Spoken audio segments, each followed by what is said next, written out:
In the previous lecture, we were working on two-dimension array.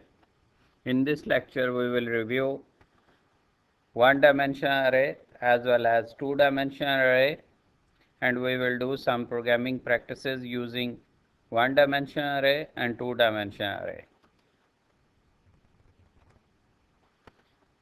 So let's start from the term array. It is a finite collection of similar data items. By similar, we mean that all data items must have the same type. So first of all, array is not a simple variable, rather array is a collection of similar data items. And this collection is finite collection. It is not an infinite, rather it is finite collection of similar data item. And by similar we mean that all data items must have the same type. If the array is of type integer, then all data items in this array would be integer, and if the array is of type float, then all the data item present in that array would be float, and if the array type is character, then all the data items present in the array would be character. So when the type is integer, it means that all data items must have the type integer. So we have two kinds of arrays, one-dimensional array and multi-dimensional array. In one-dimensional array, it is a list of elements.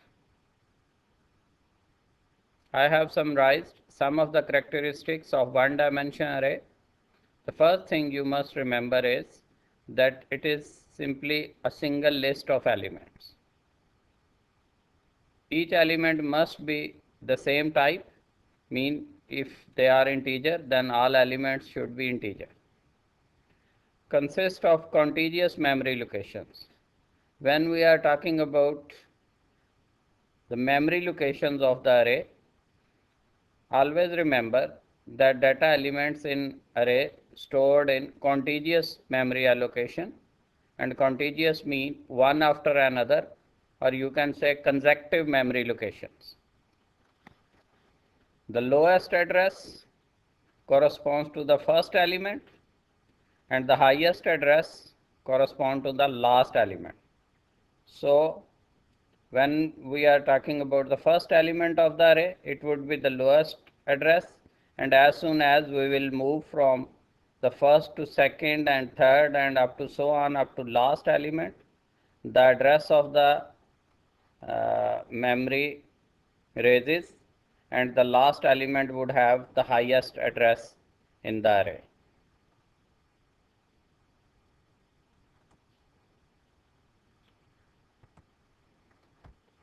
Let's have some memory correspondence. If we have an array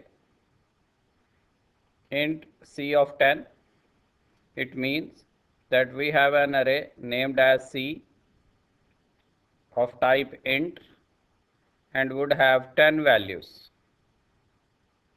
int c of 10 का mean मतलब ये होगा कि हमारे पास जो अरे है वो 10 वैल्यूज़ के लिए होगा, और 10 जो वैल्यूज़ हैं उनकी सब की टाइप जो है वो इंटीजर होगी.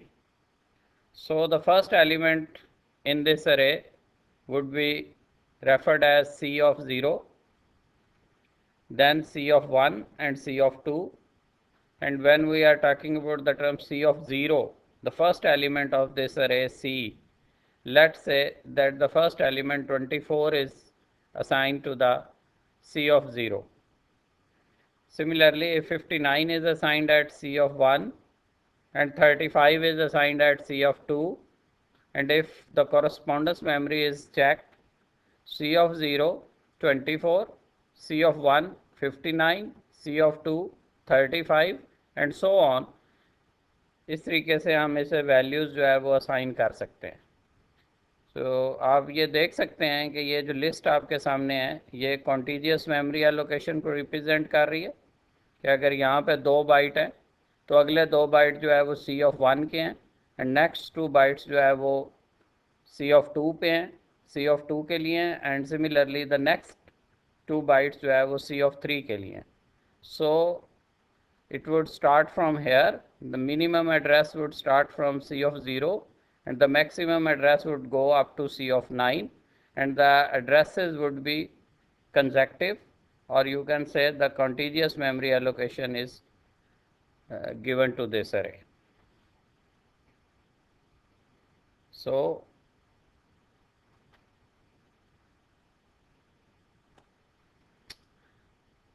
using loop we can enter data in the array, as if we do this by using this method it would be a lengthy one.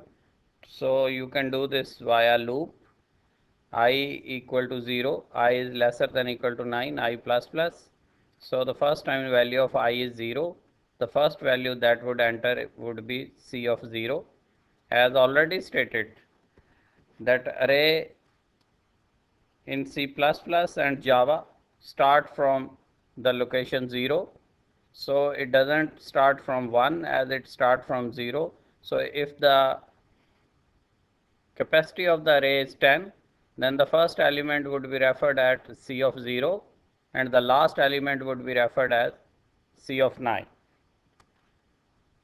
So similarly, I equal to 0, I lesser than equal to 9, first time the value of I is 0, the first value that would enter would be C of 0, then C of 1, then C of 2, then C of 3 up to C of 9. हमारी values जो है वो input हो जाएंगी इस तरीके से. We have already discussed in the previous lecture. Okay, let's start two-dimension array. We have already discussed it in detail. Two-dimension array. Let's have a review on two-dimension array. A two-dimension array has two subscript or indexes.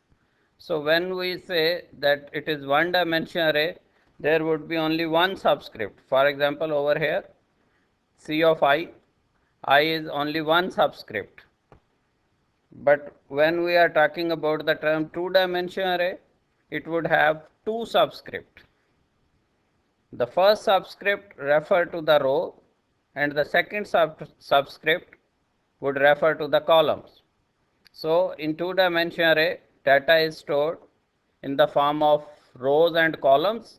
The first subscript would represent row and the second subscript would represent column. Two-dimensional array is also called multi-dimensional array.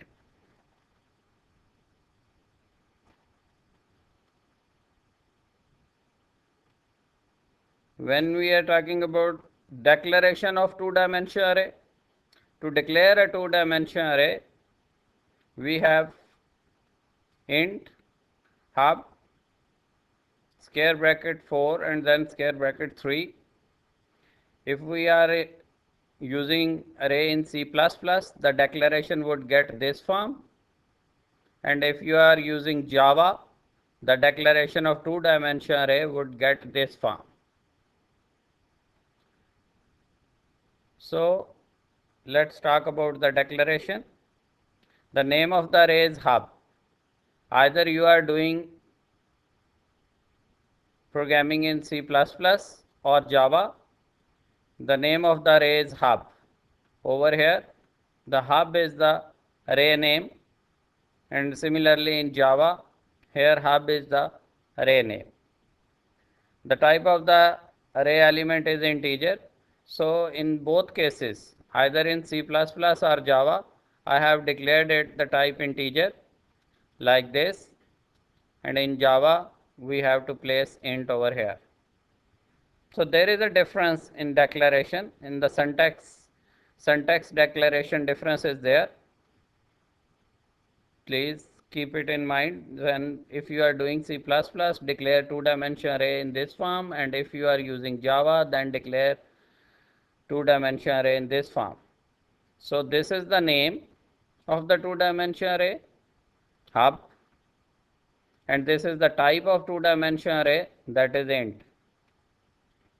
The dimension to be 2 two pair of bracket mean over here this is one bracket, one pair, and this is the second pair. So the first pair of bracket would represent row number of rows, and the second pair would represent number of columns. So in first pair it is 4, that represent that 4 number of rows, and in second pair it is 3, it would represent as 3 number of columns. Similarly in Java we have two pairs. In the first pair, the value in the first pair 4 represent number of rows, and the value in the second pair represent number of columns. So in C++ we have an array named as hub. It's a two-dimensional array having 4 rows and 3 columns and of type int. And in Java we have two-dimensional array hub, and these two pair of brackets shows that it's a two-dimensional array, and this int tells that the type of the array is integer, and over here this number 4 would represent number of rows, and in the second pair 3 represent number of columns. So if we have the array of 4 rows and 3 columns, then the number of element of this array 4 rows and 3 columns would be 12. 4 rows and 3 columns would have 12 elements in the array.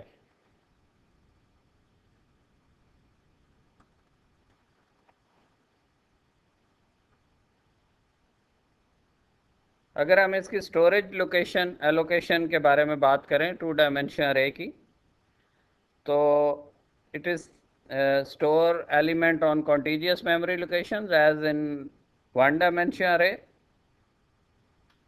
but representation is quite different. So if we have 3 by 2 matrices, 3 rows and 2 columns, the first element would be referred as 0 0. 0 mean first row, first column. This element would be referred as 0 1. 0 mean first row, second column. Rows and columns start from the number 0. So first row, first column would be represented as 0 0, and first row, second column would be represented as 0 1. Over here, second row, first column, second row, second column. Third row, first column, third row, second column. So always keep in mind that even in two-dimension array, the subscript would start from 0, not from 1. So for rows and columns, for both rows and columns, the subscript would start from 0. So the first element would be referred as 0 0, mean first row and first column.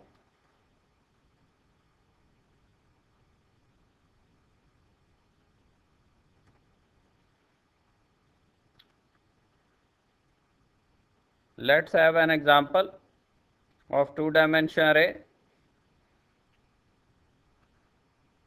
In the previous lecture, हमने to dimension अरे, दो to dimension अरे 3 by 3 के हमने उन्हें add किया था.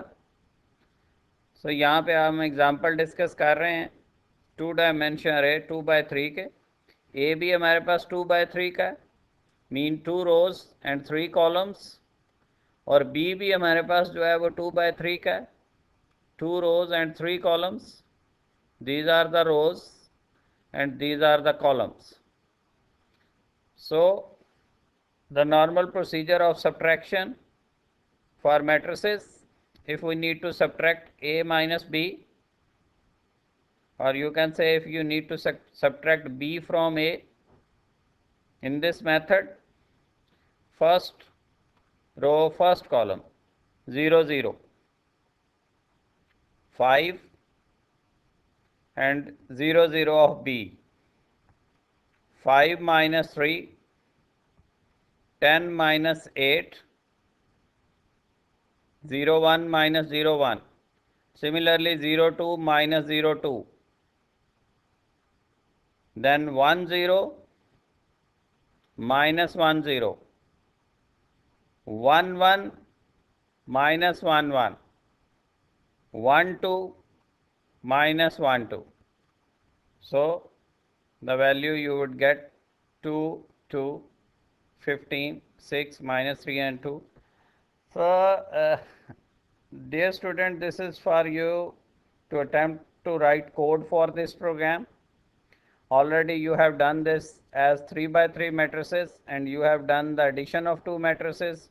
Similarly, no change, you can do it by using the same method. Simply declare 2 by 3 matrices rather than 3 by 3 matrices, and where you have placed plus, over there you can use the notation minus and you will get the result of a minus B. So ये वाली assignment जो है वो आप लोग करें. Addition मैंने आप लोगों को कर दी है सी प्लस प्लस में भी और जावा में भी. तो आप लोग जो है वो सब्ट्रैक्शन का काम खुद ही कर लें. सिर्फ उसके लिए ये है कि आपने जो है वो 3 by 3 की जगह पे 2 by 3 का मैट्रिक्स जो है वो डिक्लेयर करने हैं. तीनों मैट्रिक्स ए बी बी और रिजल्टेंट मैट्रिक्स एक्स बी, और उसमें आप जो है वो ये सब्ट्रैक्शन वाला प्रोसीजर करें. बिल्कुल एग्जैक्टली सेम है. कोई चीज़ आपने जो है वो नई नहीं करनी, उसी तरीके से लूप्स लगानी है.